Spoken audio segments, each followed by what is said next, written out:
हम झारुकमिनी सब गोटे सादर प्रणाम करै छी और आइ एकटा बहुत सुंदर भगवती गीत लोक उपस्थित छी।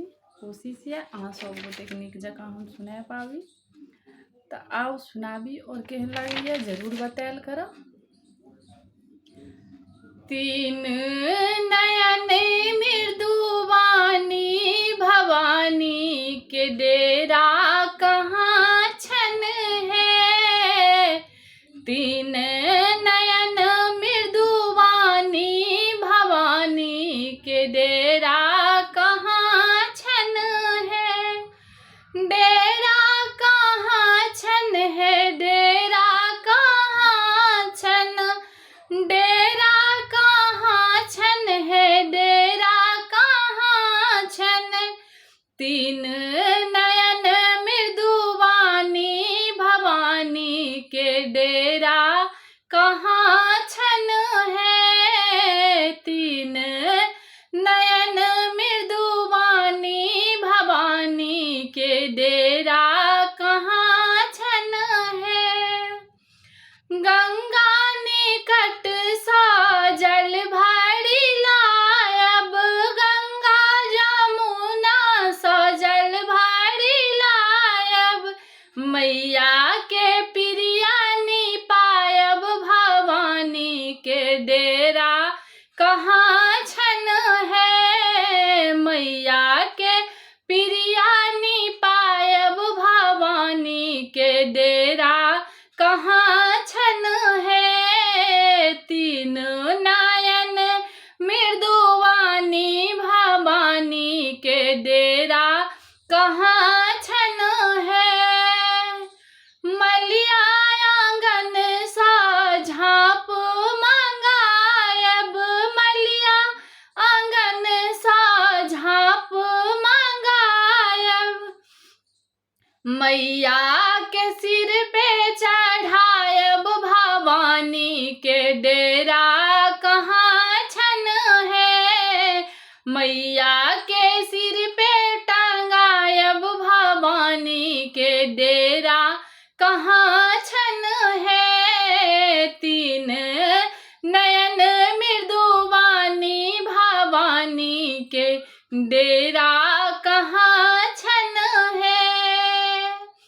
पटवा आंगन सा अचरी मंगायब, पटवा आंगन सा अचरी मंगायब।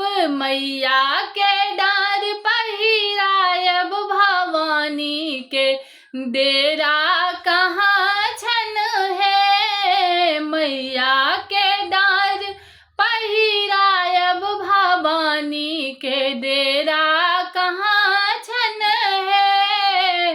तीन नयन मृदुवानी भवानी के डेरा कहाँ छन है। पटवा आंगन सा चुनरी मंगायब, पटवा आंगन सा चुनरी मंगायब। मैया के सिर पे ओढ़ायब, भवानी के डेरा कहाँ छन है। मैया के सिर पे ओढ़ायब, भवानी के डेरा कहाँ छन है। तीन नयन मृदुवानी भवानी के डेरा कहाँ छन है। हलुवैया दुकान सा मधुर मंगायब, हलुवैया दुकान सा मधुर मंगायब। मैया के भोग लगायब, भवानी के डेरा कहाँ छन है। मैया के भोग लगायब, भवानी के डेरा कहाँ छन है। तीन नयन मृदुवानी भवानी के डेरा कहाँ छन है। तीन नयन मृदुवानी भवानी के डेरा कहाँ छन है।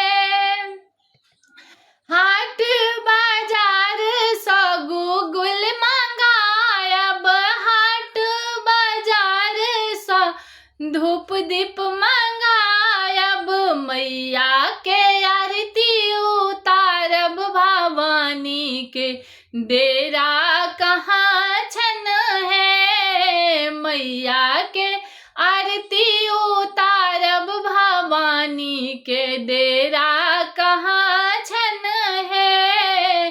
तीन नयन मृदुवानी, भवानी के डेरा कहाँ छन है। तीन नयन मृदुवानी, भवानी के डेरा कहाँ छन है, भवानी के डेरा कहाँ छन है। धन्यवाद।